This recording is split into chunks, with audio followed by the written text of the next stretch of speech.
Manchester United 0, Arsenal this year. Manchester United was actually won by Arsenal after such a wonderful performance by Manchester United. So guys, let's go into this video and talk about the 5 things we learned from Arsenal versus Manchester United. So guys, one of the things we learned in that game is actually the build-up phase of Manchester United. It is very obvious that for couple of times since Ruben Amorim took charge of Manchester United, the build-up issue of Manchester United has been a problem, and a lot of videos about the build-up issues of Manchester United and how Manchester United can be able to solve this build-up issue. And you're going to find out that this build-up issues is not mainly based on Ruben Amorim, it is actually based on the personnel that are used in building up. But in this game, Ruben Amorim actually tweaked his formation, and this is something we did not see last season because Amorim was actually mostly rigid last season. He was not used to switching up things, but you could see this season that he's beginning to adapt to the Premier League. He's beginning to switch and use the right personnel in the build-up phase, and you could see because of the low pressing structure or the flat pressing structure of Arsenal, it gave Manchester United the room to actually play when it came to the build-up. So in the first phase, actually, the first build-up pattern that was used by Manchester United is the obvious build-up pattern that we use, whereby Shaw and Euro are going to split wide. Meanwhile, Delete and Casemiro were supposed to occupy those midfield positions, but guess what? It was Delete and Bruno Fernandes occupying those positions. Meanwhile, Casemiro is going to push up because Ruben Amorim knows that Delete and Casemiro are not the best ball progressors. They are not the best press resistance players. They are not the best playing with their back to goal. So instead, Ruben Amorim improvised and actually used Bruno Fernandes in the pivot with Matthias Delete, which made it very easy for Manchester United to play out from the back. And it actually worked because Bruno Fernandes actually is good to play with his back to goal. He's not press resistant. He's not the best press resistant player, but he can play with his back to goal. He can manipulate balls into in tight spaces. So it's actually worked in our favor. And actually, Ruben Amorim actually used one of the build-up strategy of West Ham United, because in West Ham United build-up structure, two central backs are going to split wide. One of the central backs are going to occupy the left back position, and also the actual midfielders are going to be used to form those possession box. They're actually going to be used in playing those build-up phase. And if you looked at Manchester United yesterday, most of the times Delete and Euro are going to split wide, Benyada as a third man. Meanwhile, Bruno and Casemiro are going to occupy those main midfield position. They were occupying those midfield pivots. So instead of using one of the defender and one of the pivots to build up, Ruben Amorim opted to use actual midfielders to actually build up from our back to go, and it actually worked because most of the times you don't have to be rigid with your formation. Most of the times you have to undergo some tactical flexibility in your system, and Ruben Amorim actually altered his build-up system, and because of how good Ata Beanda was with his leg, he was able to play into those tight spaces. He was able to be patient on the ball to draw Gyökeres and Saka and Martinelli into the press and then play those passes into those half spaces. It actually helped Manchester United, and this actually tells you why Manchester United need a new goalkeeper, because you, in this kind of system whereby you need to be patient and you need to refine the ball as much as possible, Manchester United needs the best sweeper goalkeeper that is going to help us achieve this our build-up in. So overall in that game, our first phase was actually excellent, and because of Arsenal we are not able to press effectively, Manchester United was able to build up from the back using several build-up strategies.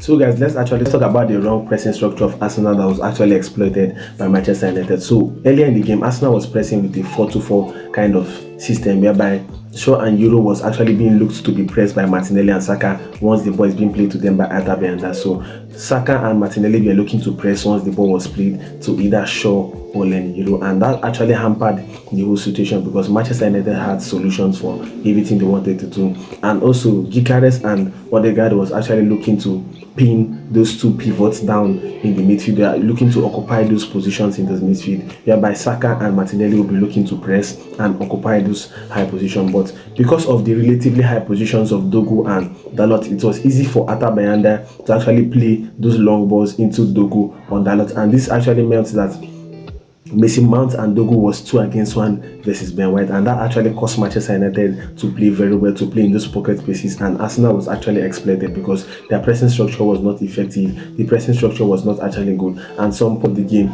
Martinelli and Saka was actually opted to drop deep into the midfield. Rice was moved to some part of the pitch. Zubimendi was also moved to the right portion of the pitch, but even at that, Manchester United had solutions for them, because Manchester United actually manipulated Arsenal in those tight spaces. We were very brave in those loose balls, and how good Atabayanda was on the ball yesterday. He was actually delaying those goal kicks. He was actually delaying those set moves, and when Gyökeres presses in, he's going to play into the lead, which is going to play into Euro. So it was easy for Manchester United to bypass the press of Arsenal, and that actually made it very easy for Manchester United to play from the back.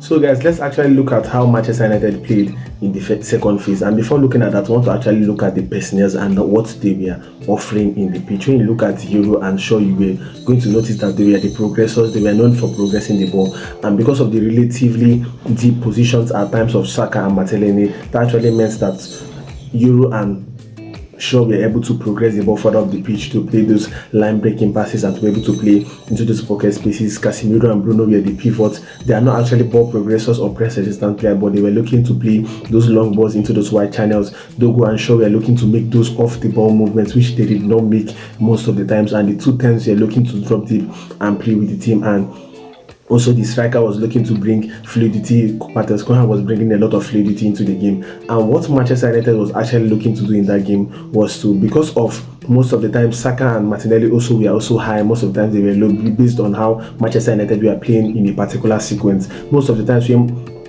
Saka and Martinelli were occupying high position, what Manchester United was looking to do was to play that ball into Mason Mount, which is going to make Arsenal and all their players to move to a particular segment of the pitch. And when Manchester United succeeds in dragging Arsenal to a particular segment of the pitch, Manchester United is going to switch those long balls into Bryan Mbeumo to isolate him with Calafiori, and then Diogo Dalot is going to make those in-behind runs to sort of create that 2v1 with Bryan Mbeumo, Diogo Dalot and Calafiori. So this is what Manchester United were looking to do. We're looking to bring Arsenal to a particular point of the pitch and then switch the ball to the next part of the pitch to actually make it unpredictable for Arsenal to be able to get the hold of Manchester United. So when it comes to the second phase of play, Manchester United was actually very brilliant. In the first phase, which has always been the issue of Manchester United, we were also very brilliant. So this is going to be expecting a lot more for Manchester United going into the Fulham game and the Burnley game, because Manchester United has always performed against big teams, but we have always found it hard to replicate this consistency against the lower bottom team. So I really hope that Manchester United can be able to be consistent in these patterns that we are beginning to see in our play. So guys, the next thing we are going to be talking about is the aggressiveness of the central backs of Manchester United, the backline of Manchester United as a whole, and also the offside trap that Ruben Amorim is beginning to implement in Manchester United. So let's start with the aggressiveness. I've made a lot of videos, and even the preview I made of Arsenal Manchester United before the game, I also pointed it out that Manchester United defenders usually retreat very quickly whenever the midfield loses possession, and this is something that Ruben Amorim obviously worked on in the training ground, because there was a lot of compactness for Manchester United. It was very easy for Bruno Fernandes and Casemiro to recover whenever the ball was being lost, because the midfield was the defensive unit really pushed high, and the defense, instead of retreating whenever the ball was lost, they were actually good in 1v1, they were brave in 1v1, they were aggressive in 1v1, they were looking to jump into tackles instead of retreating back and trying to shield the goalkeeper. Instead, the Manchester United defenders were looking to jump into tackles. Luke Shaw was jumping into tackles, Lenny Yoro was jumping into tackles, Matheus Ligt was always with Victor Gyökeres. So it actually made the play of Manchester United to be actually very fluid when it comes to the backline and the midfield. There was some sort of compactness, some sort of communication with the midfield and the defense, because there were no large spaces, unlike so most of the preseason games we were playing. And also, talking about the offside trap, we have seen many times in the preseason that Ruben Amorim is trying to implement an offside trap system in the defensive line of Manchester United. Because of the relatively high positions of the defensive unit, Manchester United and Ruben Amorim has implemented an offside trap, and you could see in the Arsenal game we actually played Victor Gyökeres, Martinelli and Saka most of the times into offside, and also in majority of our preseason game we are actually getting very good with this offside trap, and it's something that I would like to see in majority of our games in the Premier League, because Manchester United has always not been the team that has played with a consistent and specific pattern, but we are beginning to see these patterns, we are beginning to see these little details that has not been in Manchester United for a decade and for a long period of time. So I really hope that this offside trap and this ability of the defenders to jump into tackles immediately the ball is lost continues. So guys, the last thing we're going to be talking about is actually the positional changes of the players when Manchester United are in position, and also how we are going to look into a particular negative of the disjointedness when it comes to the front line of Manchester United. Our attack in some particular moments and sequence there were not enough bodies to connect with the striker in the game. So this is something we are going to be looking at. So talking about the positional change, you're going to find out that most of the times Mason Mount is actually going to drop into a back three with Matthias De Ligt and Leniero, and is going to be orchestrating the play from deeper positions of the match. Most of the times, Mason Mount is going to drop deep to orchestrate the play, to play those long passes, to play some players into those wide channels. So this is something that we have not really seen from Mason Mount, and this is something that we have not really seen from Ruben Amorim, because most of the times it was always Bruno dropping deep to orchestrate the game. But in the Arsenal game, Mason Mount was dropping deep to orchestrate. Bruno Fernandes was also dropping deep to orchestrate from deeper positions. This is something that Manchester United would really need to continue doing, because this actually makes it position to not be able to know who is going to drop deep and orchestrate the play, and this actually creates some kind of dilemma for coaches for them to be able to prepare for games effectively, because Manchester United are actually good in creating a lot of fluidity in our pattern, fluidity in our formation is actually going to help us. And also going over to the attacking phase of the game, you're going to find out that most of the time Koha was isolated up top. Most of the times he was the one actually trying to drive over a lot of players, and this is something that Manchester United need to work on, because we need to see a specific pattern that we need to be using to create chances. We don't actually need to rely on the individual expertise of some players. We need to actually create a specific pattern that we should be using to create chances for our forwarders.